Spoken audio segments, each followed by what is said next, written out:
Adventure is not irresponsible. Adventure is not irresponsible.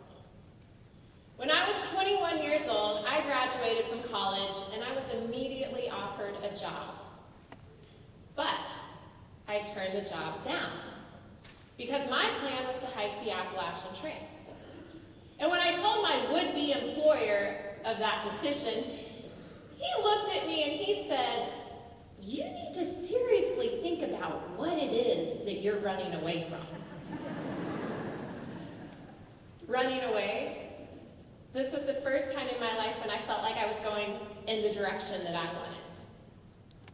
It seems to me that our culture, our society, has forgotten the value of a journey. Historically, youths were encouraged to take journeys or walkabouts or a pilgrimage. It was seen as a transition into adulthood. But nowadays, our society is so fast-paced that we jump from one thing to the next without pause, without preparation, and without reflection. The truth is, when I was 21 years old, I had no clue who I was or what I wanted to do.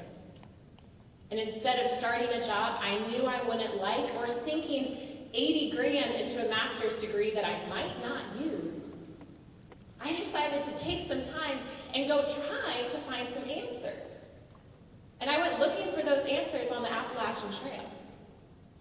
The Appalachian Trail is a 2,185-mile footpath that spans through 14 states between Georgia and Maine. And each year, about 2,500 people will go out and try to complete the entire trail. Now, of the folks who start, only 25% will finish. I wanted to be one of the 25%. I wanted to finish. But somehow, I neglected to learn how to backpack before starting the trail. In my 21-year-old brain, I figured that hiking was technically just walking, so how hard could it be? I learned very quickly that hiking was the hardest thing I had ever done. I mean, walking up mountains all day with blisters on your feet and a heavy pack on your shoulders is not only exhausting, it's demoralizing. But after several weeks, I made it up to the Smoky Mountain National Park, and I was excited to be there because I knew that the Smoky Mountain National Park was actually the most visited national park in the entire country. So I figured if all those folks were going to the Smokies, there must be something worth seeing. And I hoped for great views and wildflowers and maybe even wildlife from a distance. But instead, the entire time I was walking through the park, it was like I was stuck in a gray cloud. It was foggy, it was misty, it was rainy, and my last night inside the park, I was camped at a 3-sided wooden trail shelter. And I went to bed listening to the sound of rain fall on the shelter roof. Now, the next morning when I woke up, the first thought that went through my head is, "Oh, yes, I don't hear the rain. It must have stopped." And then I looked outside. Snow. 6 inches had already accumulated on the ground, and it was coming down in blizzard-like conditions. I didn't have what I needed to be stuck in the Smokies in a blizzard. I had to get out of the park. Based on my guidebook, if I could go 18 more miles, I would get to a road where there was a hiker hostel and I would be safe. So immediately I started to pack up, and when I saw my shoes, I discovered that the laces were covered in ice. I couldn't tie or untie them, so eventually I stomped them on, threw on my pack, and then started down the trail. Now, hiking is difficult, we've established that, but hiking the Appalachian Trail in a snowstorm is nearly impossible. Not only are you willing your way through the wind currents and snow drifts, but the entire time you're looking for a camouflaged trail marker. You see, the entire 2,000-plus mile trail is marked with one symbol, a white rectangle. So there I am in a blizzard, looking for 2 by 6 inch painted white blazes on trees that are covered in snow. But most of the time, the trail was in the forest, and in the forest, the trees kind of protected me from the wind and the precipitation. Then the trail left the forest, and I went out on an exposed ridgeline, and as soon as I left the tree cover, I felt the wind and the wintry mix hitting my face, and it burned. Instinctually, I ducked my head, I closed my left eye, and I kept going as quickly as I could to get back in the forest. But when I made it there, I lifted my head, and something was wrong. I couldn't open my eye. It had literally frozen shut.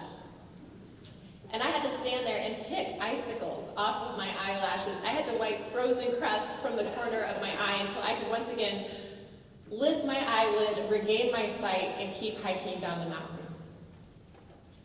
Now, after a very long day with several wrong turns, I made it to the hiker hostel. I was safe.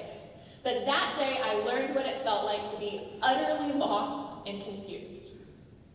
I also learned that it doesn't matter how hard you try, it doesn't matter how much energy you put forth if you are headed in the wrong direction. Hiking through the Smokies in a blizzard with one eye frozen shut taught me that I needed vision and I wanted direction on and off the trail. On the AT, I had maps and blazes to show me the way, but off the trail, I learned how to implement short and long-term goals into my life and into my career. And when I'm working towards those goals, I almost always need help from other people. Thankfully, the Appalachian Trail taught me a lot about working with other people. You see, when you're out there hiking, you're going to meet folks who are all different ages. They have different backgrounds, different beliefs. In fact, as far as age is concerned, the youngest person ever to do the trail all at once was just a 5-year-old boy. On the other hand, the oldest person to complete the trail all at once was an 83-year-old.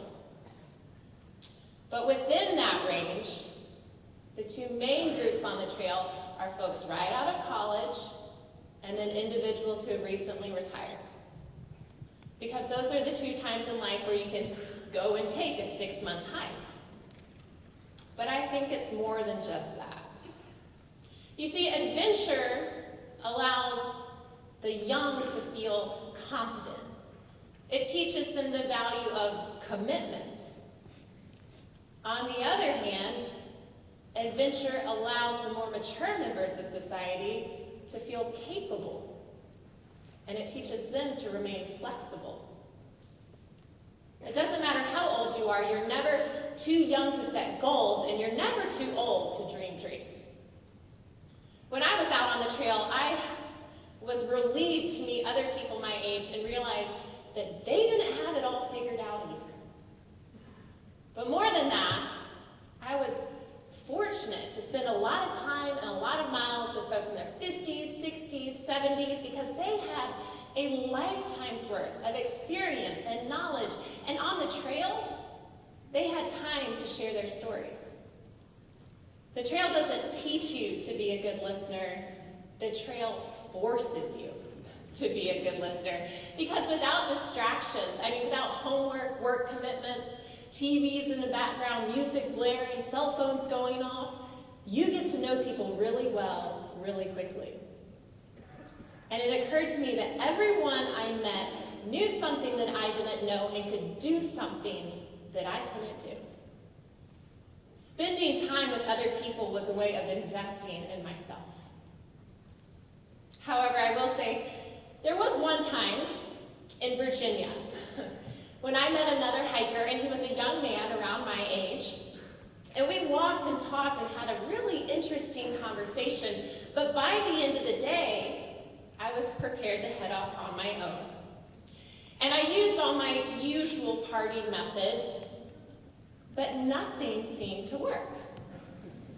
It became very clear very quickly that this guy really wanted to hike with me. And being the good Southerner, I did not want to be direct, and I definitely didn't want to hurt his feelings, so I decided I'd give him some hints or clues about how I felt. this other hiker and I said, gosh, you know what? I really like hiking by myself. And he looked at me and he said, yeah, me too. And he kept following me. So a little while later, I tried again, and this time I said, gee, you know what? I am so glad that I don't have a hiking partner. And he looked at me and he said, yeah, me too. And he kept following me for 6 days. And I tried everything I could think of. I tried going fast, he kept up. I tried hiking very slowly, he was very patient. Finally, after nearly a week of this, I was fed up, I was frustrated, and clearly I was desperate. Because when there was a brief break where I didn't see him right behind me, I thought to myself, this is it, this is my chance, and I have got to escape. So what do you do if you're trying to escape from someone on the Appalachian Trail? Run and hide. Run and hide. I sprinted off trail, got on all fours with my pack still on, climbed underneath the rhododendron tree. And I was lying there with my face pressed against the dirt, looking up at the trail, praying this guy was going to pass without seeing me, when all of a sudden I realized, this is the most pathetic I have ever felt in my entire life. I was out there lying in the dirt, trying to avoid the only human contact within miles. And why? Because I couldn't be direct, because I couldn't be honest or authentic from the beginning. And what would have been worse, hurting his feelings 6 days ago or having him see me hide underneath the rhododendron tree? So I vowed right then and there that I would always be direct, that I would always communicate clearly with other individuals. And since that time, I've spent a lot less of my time hiding from other people and also less time hiding from my thoughts and emotions. Now, after 2.5 months, I made it up to Pennsylvania. And on one hand, I was excited because I had come over 1,000 miles. But on the other hand, I was discouraged because I still had over 1,000 miles left to go. And Pennsylvania is tough.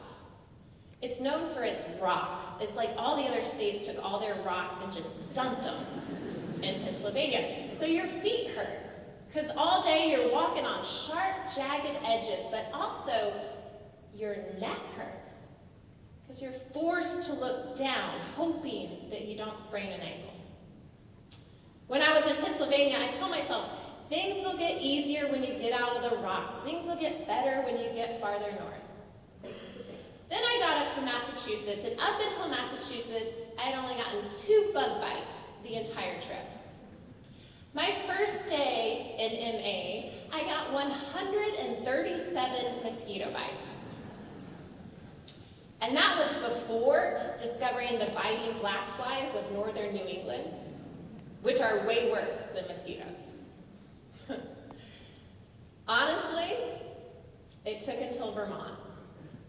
It took me 12 states and over 1,600 miles to realize that the trail was never going to get easier.